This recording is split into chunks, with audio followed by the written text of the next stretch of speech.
Bonjour et bienvenue dans notre temps d'enseignement, bienvenue dans notre temps de partage de la parole, dans cette émission à l'écoute de la parole de Dieu.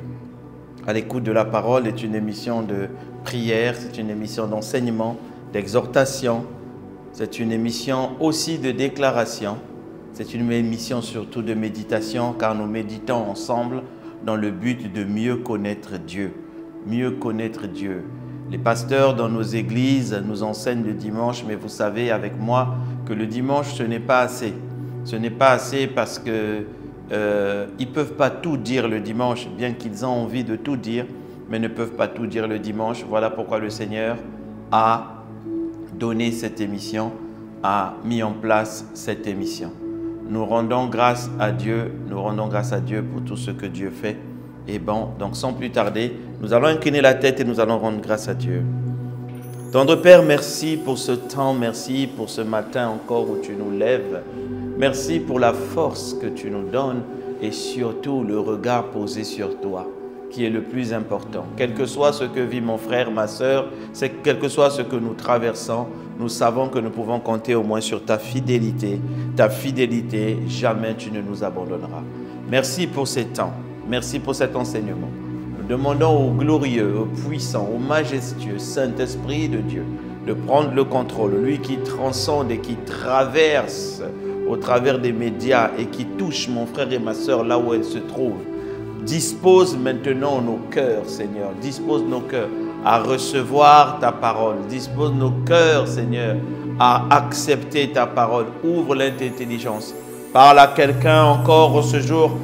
Illumine les yeux de nos cœurs afin que nous puissions savoir quelle est l'espérance qui s'attache à notre appel et quel est envers nous ton amour que tu as manifesté en offrant ton Fils Jésus-Christ à la croix. Lui-même, la Bible déclare, si tu as donné Jésus pour nous, qu'est-ce que tu peux encore nous refuser? Qu'est-ce que tu peux encore nous refuser? Alors sois glorieux, sois glorifié, sois béni. Sois béni notre Dieu ce matin encore, en ce jour, pour tout ce que tu fais pour nous, pour les combats visibles et invisibles que tu combats pour nous. Merci Seigneur pour toute ta main de grâce qui est sur nos vies. Nous te rendons grâce pour la vie de mon frère, pour la vie de ma soeur, au nom de Jésus-Christ. Nous te laissons les commandes de toutes choses, Esprit de Dieu. Prends le contrôle et nous disons Amen. Alors, gloire à Dieu, gloire au Seigneur, gloire à Jésus-Christ qui permet que nous nous retrouvons encore en ce temps pour échanger et pour parler ensemble de la parole de Dieu. Amen. Je bénis vos vies, je bénis vraiment la vie de toutes les personnes qui travaillent à la création de ce programme. Elles sont nombreuses, vous ne les voyez pas. Nous rendons grâce à Dieu pour leur vie, pour leur famille. Le Dieu seul, la Bible dit, Dieu n'est redevable de personne. Dieu seul prend soin de nous et il répond à nos besoins. Je bénis Dieu pour vos vies, pour vous qui êtes là, qui nous suivez. Nous rendons grâce à Dieu, comme dit l'apôtre Paul aurait dit, que la paix et la grâce de Dieu soient avec vous. Amen. Et je rends grâce à Dieu pour vos pasteurs, les pasteurs dans les églises. Je rends grâce à Dieu pour les pères dans la foi. Ce sont des hommes. La Bible dit il faut honorer de tels hommes, il faut les honorer, il faut les respecter parce qu'ils payent un lourd tribut pour nourrir les brebis et pour prendre soin de brebis. Alors, depuis plusieurs mois maintenant, nous sommes sur le sujet de rechercher premièrement le royaume et la justice de Dieu. Nous avons parlé du royaume. Si vous nous rejoignez aujourd'hui, si c'est la première fois, les enseignements sont disponibles sur les différentes plateformes, Facebook, YouTube. Vous avez l'intégralité des enseignements depuis le début de ce programme.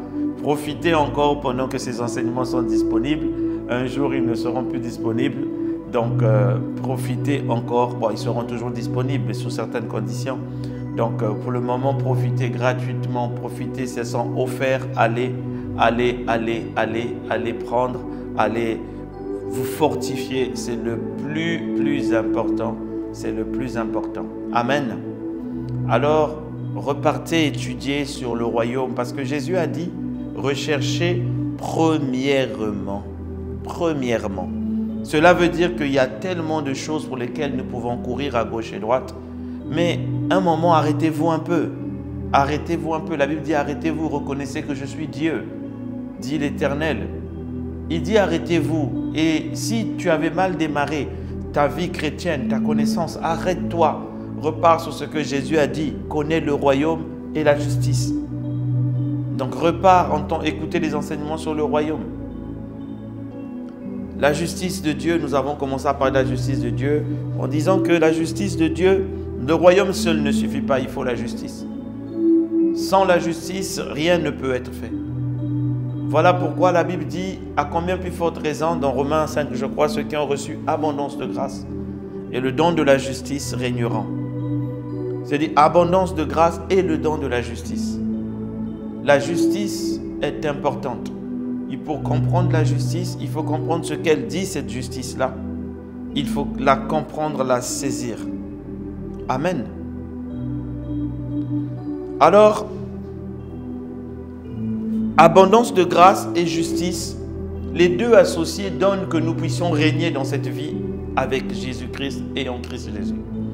Si on abandonne un des points, si on abandonne un autre, nous ne régnerons pas.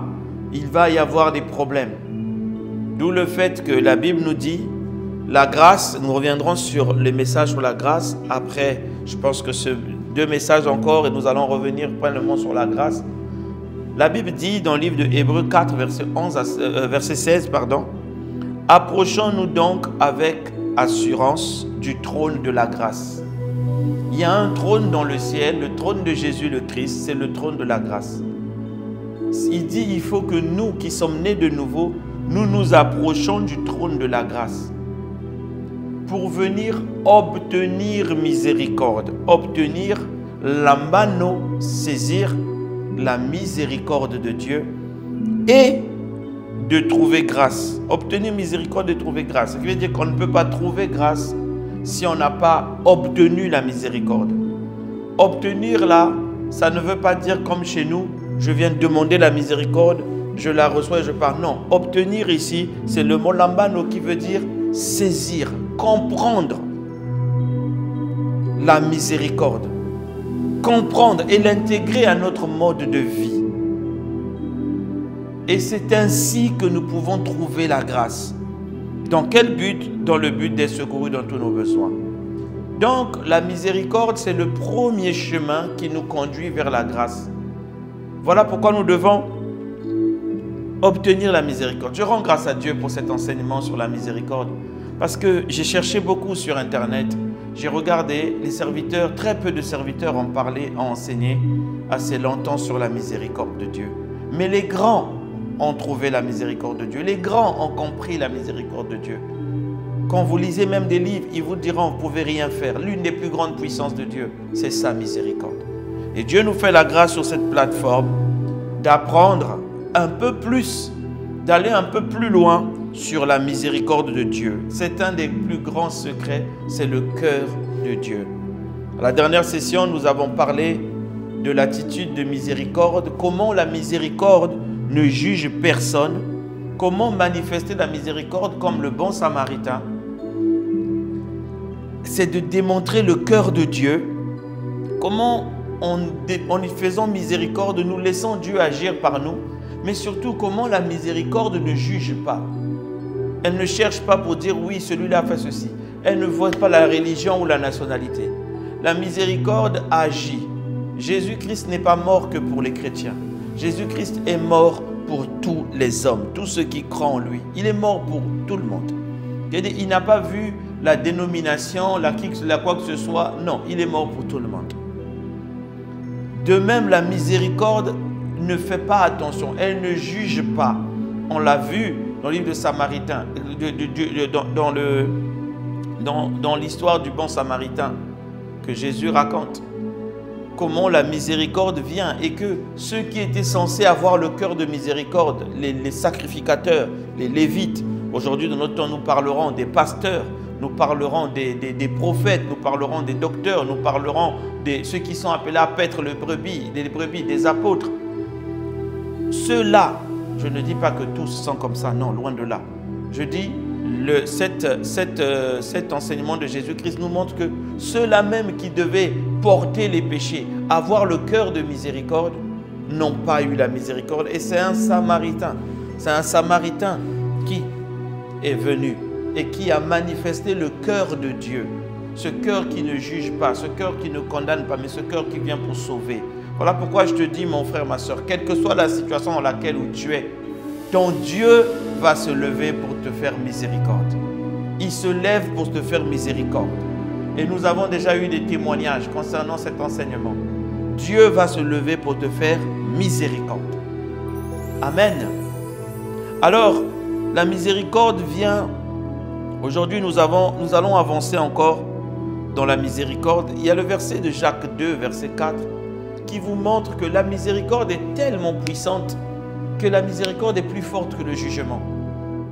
Le jugement, quand il vient sanctionner, il vient cogner, il vient peut-être aussi apporter une parole de grâce, une parole de faveur.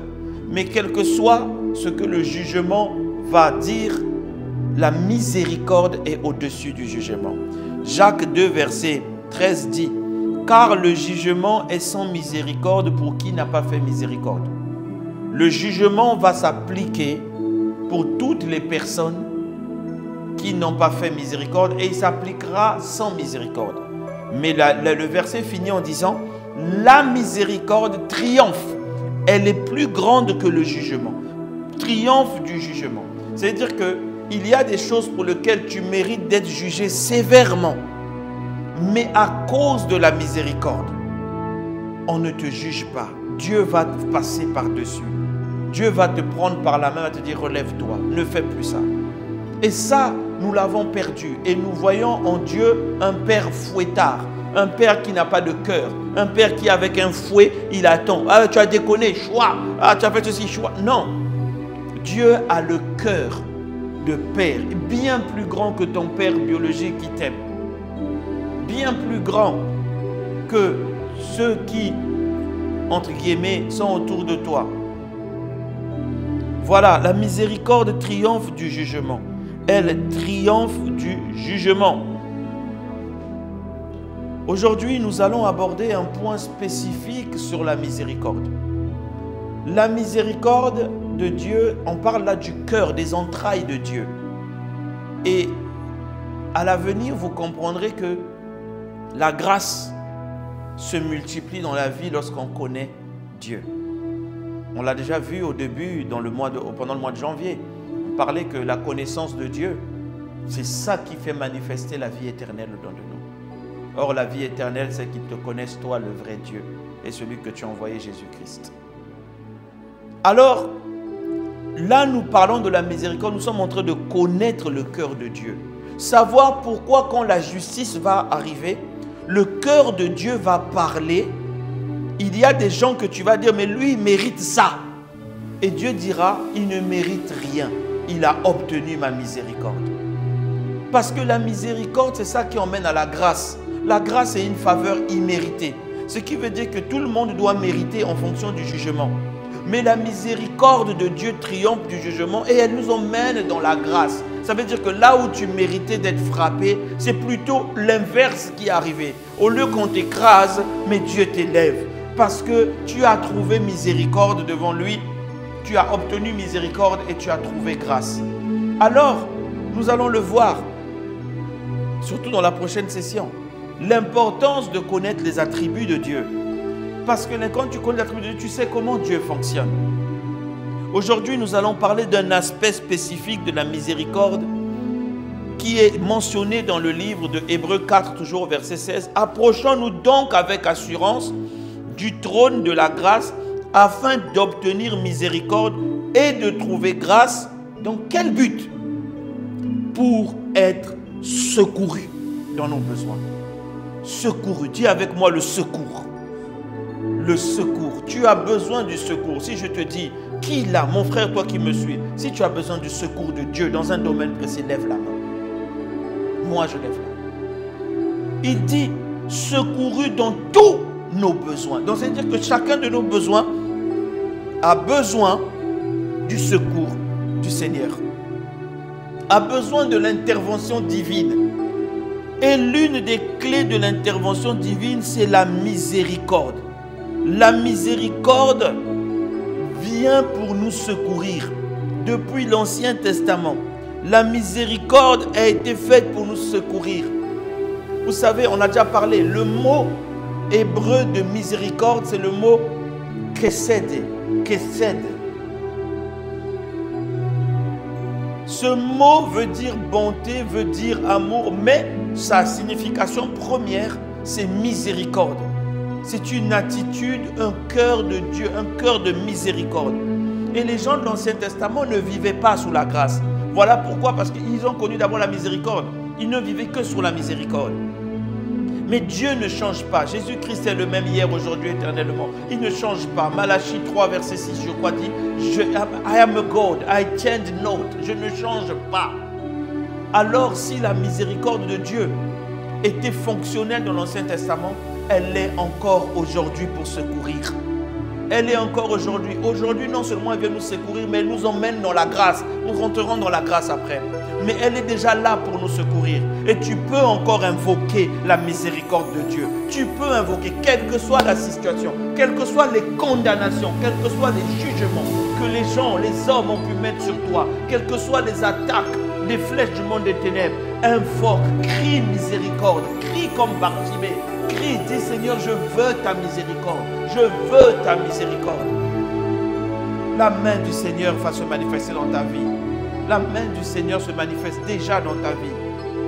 Crie miséricorde. Arrête de te battre. Crie miséricorde. On nous a trop appris à nous battre. Fais ceci, fais cela. 10 points pour ceci, 5 points pour cela. Fais ceci. Oui, c'est bien les points. Ça nous permet de structurer nos messages. Mais le cœur de Dieu, c'est mieux. Le cœur de Dieu, il est mieux. Il est mieux, nous en parlerons. Alors le secours, vous voyez, la Bible dit, quelqu'un de l'Ancien Testament, quand on vous parle de l'Ancien Testament, on vous parle de Moïse, d'Abraham, mais on vous parle d'une personne spécifique dans l'Ancien Testament, qui était comme une personne de du Nouveau Testament. Dès que je dis ça, tout le monde dit David. David est une personne qui a été à la fois roi, sacrificateur et prophète. Ça, c'est une dimension qui a été réservée au né de nouveau. Un royaume de sacrificateurs. Vous et moi, nous sommes un royaume de sacrificateurs. Il faut repartir dans le royaume, vous allez voir. Nous sommes un royaume de sacrificateurs. Nous sommes des prêtres de Dieu. Mais David, dans son temps déjà, il est rentré dans cette dimension. Pourquoi? David avait compris une chose, que la miséricorde de Dieu est assez puissante pour l'aider. Psaume 107, verset 19. La Bible dit, dans leur détresse, ils crièrent à l'Éternel et il les délivra de leur angoisse. Il envoya sa parole et sa parole les guérit. Il les fait échapper de la fosse. Qu'ils louent l'Éternel pour sa bonté, son kesed, sa miséricorde et ses merveilles en faveur des fils de l'homme. Vous voyez, dans le psaume 107 déjà, ils disent que le Seigneur, quand ils ont crié, le Seigneur est venu les secourir. Alors cela est dû de quoi? De sa miséricorde, de son kesed, de sa miséricorde. De sa miséricorde. Psaume 109, verset 26. Secours-moi, Éternel mon Dieu, sauve-moi par ta miséricorde. Par ta miséricorde. Ça veut dire que la miséricorde a la capacité de venir vous sauver. Mais le Sauveur, Jésus-Christ est venu. Nous l'avons vu dans le livre de Luc 1, verset 70, je crois. La Bible dit, en vertu de quoi? Le soleil levant. Le soleil levant pour nous, c'est qui? C'est le Christ. Nous a visités. À cause des entrailles de la miséricorde. La miséricorde a poussé le salut, de venir nous secourir, de venir nous sauver, de venir nous tirer de la boue des ténèbres, de la boue du péché, pour nous emmener à la ressemblance du roi. La miséricorde, comme elle ne voit pas d'où tu viens, elle ne fait pas, elle vient te prendre et elle t'emmène pour que tu ressembles au roi. Oh, que le cœur de miséricorde revienne dans le peuple du Seigneur. Tite 3. Vous voyez, David connaissait tellement la miséricorde que je ne peux pas vous citer un grand nombre de versets où la miséricorde de Dieu est invoquée. Comment David invoquait la miséricorde de Dieu. Dans le psaume 109, la Bible, dans le livre de Tite, Nouveau Testament, Tite 3, verset 5, la Bible dit, il nous a sauvés, non à cause des œuvres de justice. Vous voyez, quand je parle, certains vont dire, oui, mais le pasteur Marc dit quoi? Donc quoi? On a le droit de tout faire. Non. Mais il faut quand même qu'on fasse quelque chose. Ça, c'est la loi. C'est la loi qui nous emmène à croire que nous sommes justifiés devant Dieu par nos œuvres. C'est la loi. Fais ça, fais ça, fais ça, fais ça, fais ça. C'est la loi. La loi est bonne. Elle est bien. Elle mérite d'être pratiquée. Elle mérite que nous vivons en pratiquant les principes que Dieu donne dans la loi. Mais elle ne nous donnera jamais le salut. Elle ne nous donnera jamais la victoire devant Dieu. Parce qu'elle nous montre à combien plus forte raison nous avons besoin de Dieu. Mais la Bible dit, il nous a sauvés, non à cause des œuvres de justice que nous aurions faites, mais selon sa miséricorde. La miséricorde vient pour sauver par le bain de la régénération et du renouvellement du Saint-Esprit. La puissance du Saint-Esprit vient d'abord par miséricorde. Si Dieu permet qu'on en parle, vous verrez que le cœur du Saint-Esprit, c'est un cœur de miséricorde. Lui-même, le Saint-Esprit, il est constitué à 100% de miséricorde. Il n'y a qu'à voir tout ce que tu fais, tout ce que tu déconnes, tes trucs là. Il est toujours en toi. Il est toujours en train de dire, comme Jésus avait dit, le maître du jardin est venu. Celui qui est en charge a dit, laisse encore, on va travailler. C'est le Saint-Esprit, on va travailler. Ne coupe pas, ne le retire pas. Il va devenir bon. Parce que le cœur de l'Esprit de Dieu lui-même est miséricorde. Donc la Bible dit, ce ne sont pas par les œuvres de justice que nous aurions faites. Non, non, non. Mais c'est selon sa miséricorde. Ça, là, on est dans le Nouveau Testament. Vous voyez, on n'est pas dans l'Ancien Testament. Tite, c'est dans le Nouveau Testament. Tite montre que même sous le Nouveau Testament, c'est la miséricorde de Dieu qui vient au secours. C'est la miséricorde de Dieu qui vient nous sauver. C'est la miséricorde de Dieu qui vient nous aider. Quand tu cries la miséricorde, le Seigneur vient. Le Seigneur s'arrête. Il s'arrête. Regardez comment la miséricorde a agi dans l'Ancien Testament pour une personne qui avait besoin de secours, qui avait besoin d'aide. Parce que quand on parle de secours, souvent les gens pensent que c'est seulement lorsqu'on est dans la difficulté, comme les enfants d'Israël, alors qu'ils étaient en train de mourir, ça, ils prièrent à l'Éternel et le Seigneur est venu les sauver par sa miséricorde. Mais le secours peut venir dans la recherche d'une solution. L'aide de Dieu peut venir dans la recherche d'une solution. Par la miséricorde. La Bible dit, dans le livre de Genèse 24, vous connaissez toute cette histoire, Abraham envoie son serviteur aller chercher une femme à Isaac auprès de ses parents. Il ne connaît pas, il n'est jamais allé là-bas. Alors il prend en toute obéissance, il va là-bas pour dire, il faut trouver une femme à Isaac.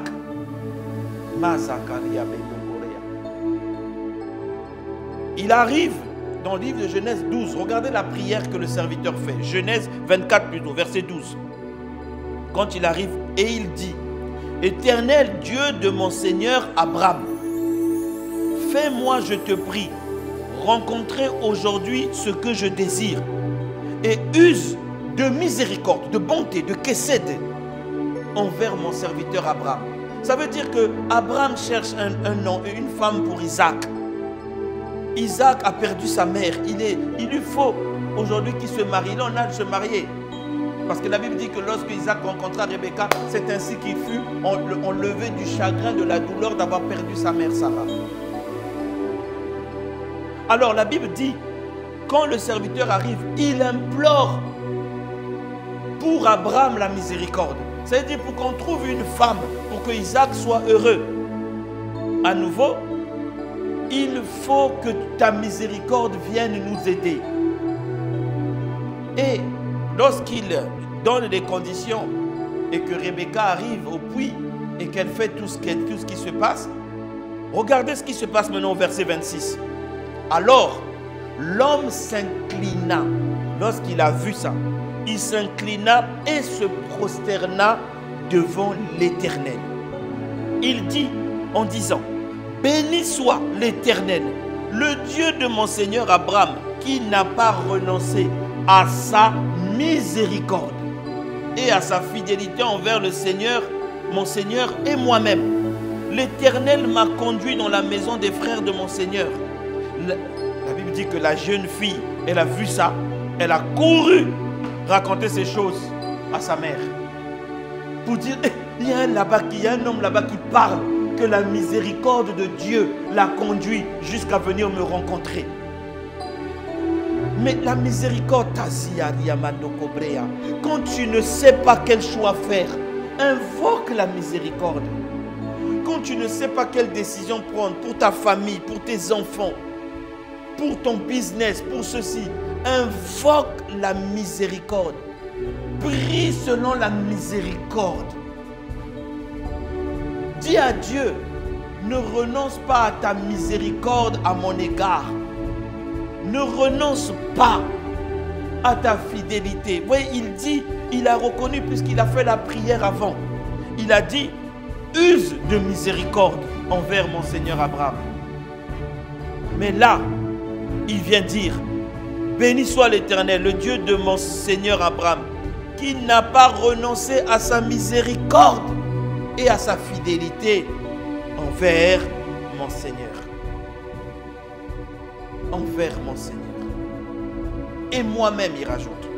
Ça veut dire que la miséricorde a le pouvoir de t'aider dans des situations difficiles. Difficiles. Le pouvoir de te secourir d'une situation difficile. Un autre point que nous allons voir rapidement avant de clôturer. Vous voyez, l'apôtre Paul dans le livre de 2 Corinthiens 1, il dit quelque chose. 2 Corinthiens 1, versets 1 à 3. Il dit, Paul, apôtre de Jésus-Christ par la volonté de Dieu, et le frère Timothée, à l'église de Dieu qui est à Corinthe, et à tous les saints qui sont dans toute l'Achaïe. Que la paix et que la grâce et la paix vous soient données de la part de notre Seigneur, de notre Dieu, notre Père et Seigneur Jésus-Christ. Béni soit le Père de notre Seigneur Jésus-Christ, le Père des miséricordes et le Dieu de toute consolation. Parce que la miséricorde de Dieu, quand elle se manifeste, elle vient aussi consoler. Le Père des miséricordes, de plusieurs manifestations de la miséricorde. C'est Paul qui le dit, nouvelle création, née de nouveau, qui parle de la miséricorde. Il dit Dieu c'est le Père des miséricordes. Parce qu'il y a des moments où la miséricorde va venir t'aider. Mais t'aider, ce n'est pas pour te sortir de la situation là où tu es. Mais c'est te donner la force de traverser. Et tu vas traverser au nom de Jésus-Christ. Il y a des situations dans lesquelles tu es. Ton chef au travail te maltraite, te fait mal. Tu as envie de quitter. Mais Dieu te dit reste là. Il y a des foyers dans lesquels tu te trouves. Ton mari te fait souffrir. Ta femme te donne des maux de tête. Tu as envie de fuir, mais Dieu te dit reste là. Paul, il a été attaqué, oppressé partout. La Bible dit, Dieu lui a répondu pour un certain cas. Il a dit, ma grâce te suffit. Ça veut dire que tu vas rester là et ma grâce va t'aider. Mais Paul reconnaît dans le Corinthiens 2 Corinthiens, le Père des miséricordes. Parce qu'il y a des situations pour lesquelles la miséricorde vient te fortifier. À chaque lettre de Paul, les salutations qu'il fait au début démontrent du Dieu qu'il va parler à l'intérieur. Quand vous voyez les salutations d'Éphésiens, il va vous parler d'une dimension spirituelle qu'il a dit en haut. Ainsi de suite, c'est le même principe avec l'Apocalypse. Quand Jésus se présente à chaque église, il parle de sa présentation par rapport à un problème que l'église a.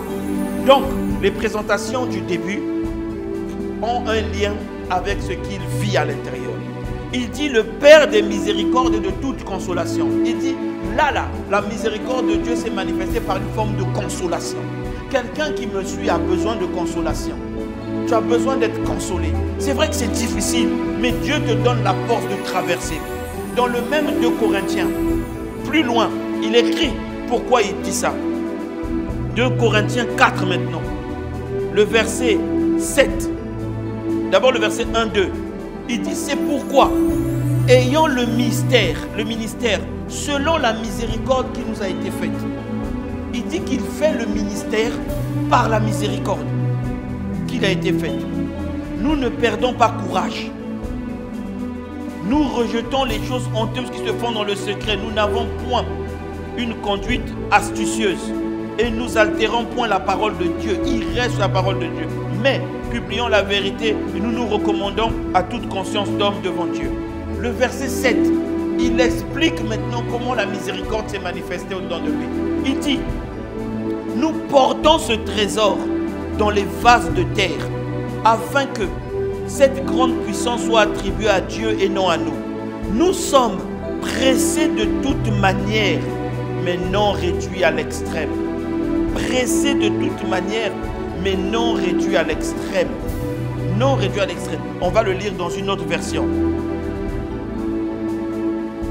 On va le lire dans une autre version.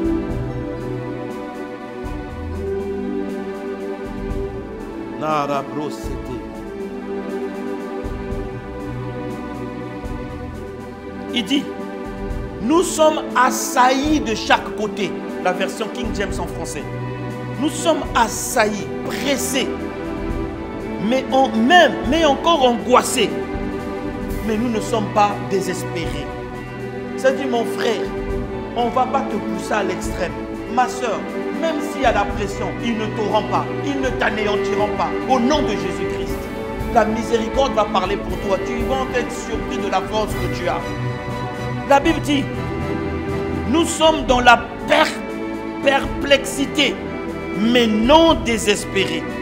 Ça veut dire quoi? Nous sommes persécutés, mais non abandonnés. Persécutés.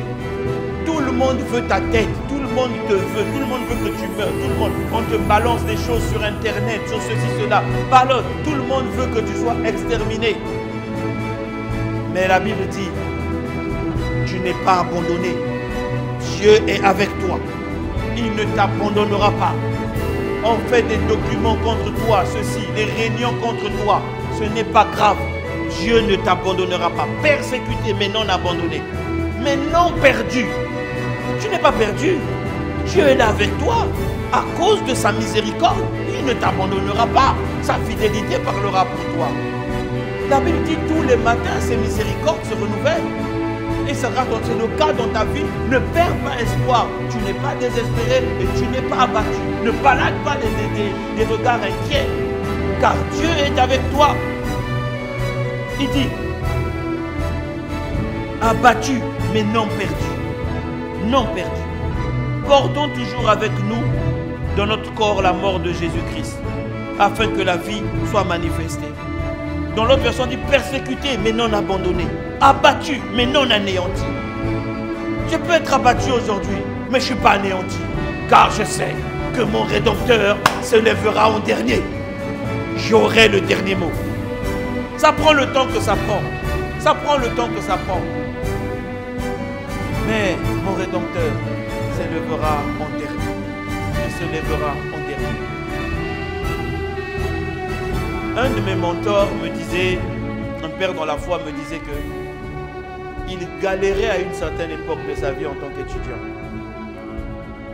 Et il disait à Dieu, ce n'est pas grave. Que cette galère-là, ça n'a qu'à rester. Mais ça prépare la gloire, la richesse à venir. Et Dieu a répondu à sa prière.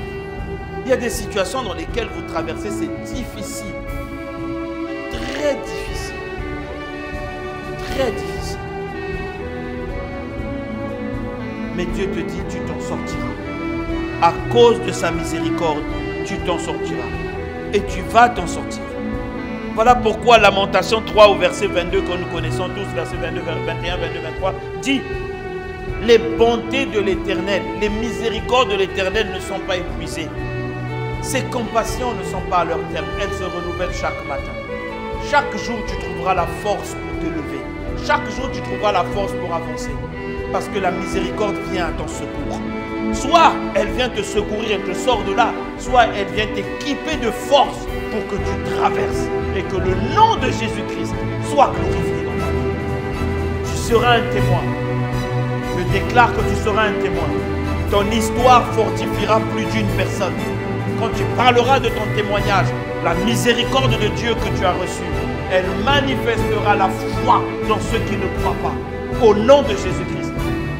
Ah, tu as raté une bonne occasion de pousser un bon amen. Je dis, ton histoire sera un témoignage au nom de Jésus-Christ. Voilà. La miséricorde vient secourir, donner des solutions, donner des astuces. Nous allons nous arrêter là pour aujourd'hui. Seigneur, merci pour ta miséricorde qui vient à notre secours. Merci pour ta miséricorde, ô Dieu, qui vient nous secourir, qui vient nous relever. Non, non, nous ne sommes pas abattus. Non, non, non, abattus mais non anéantis. Nous sommes debout, debout, Seigneur. Ça fait mal, pressé, piqué de tous côtés. Mais nous ne sommes pas dans le désespoir, non. Nous savons que Jésus-Christ est vivant et que notre Dieu est assis sur le trône et qu'il se lèvera en dernier. Un moment, il dira, c'est bon, ça suffit. Pourquoi? La miséricorde. Alors que nous crions miséricorde, le Seigneur se lève. Il se lève pour nous donner, pour nous faire grâce. Il se lève, notre Dieu. Que ta miséricorde parte pour aider une personne qui cherche une solution comme tu as aidé le serviteur d'Abraham. Que ta miséricorde parle pour venir secourir dans tous nos besoins, comme dit la Bible. Tous nos besoins, nous avons besoin de ton secours. Je libère maintenant la grâce et la faveur du secours, le secours, l'intervention rapide dans la vie de mon frère, dans la vie de ma soeur, au nom de Jésus-Christ. Le cri de la miséricorde qui a fait que Dieu s'arrête, pose le regard sur sa vie, pose le regard sur ma vie. L'intervention divine est en route, et en route, et en route, et s'accomplit très rapidement en cet instant, au nom puissant de Jésus. À cause de la miséricorde de Dieu, toi qui veilles sur ta parole pour l'accomplir, accomplis toutes ces choses. À Jésus-Christ soit la gloire, soit l'honneur, au nom puissant de Jésus. Que Dieu vous bénisse, que le Seigneur vous fasse du bien. Si vous n'avez pas donné votre vie à Jésus-Christ, restez connectés avec nous. Restez connectés avec nous. Faites la prière du salut. C'est le cri de la miséricorde de Dieu qui parle pour vous, afin que vous rentrez dans le royaume. Que Dieu vous bénisse et nous vous disons à la prochaine session.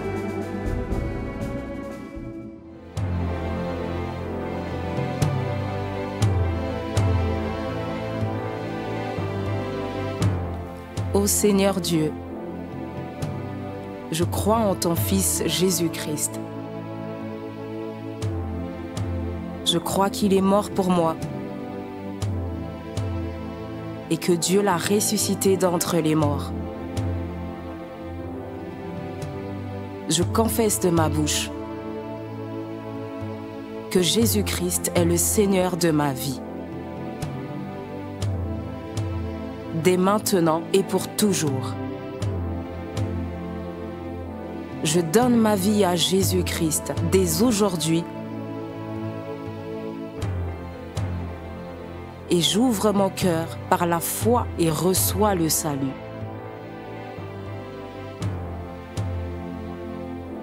Je reçois maintenant la vie éternelle dans mon esprit. Merci Seigneur d'écouter ma prière. Mes péchés ont été lavés par le sang de Jésus.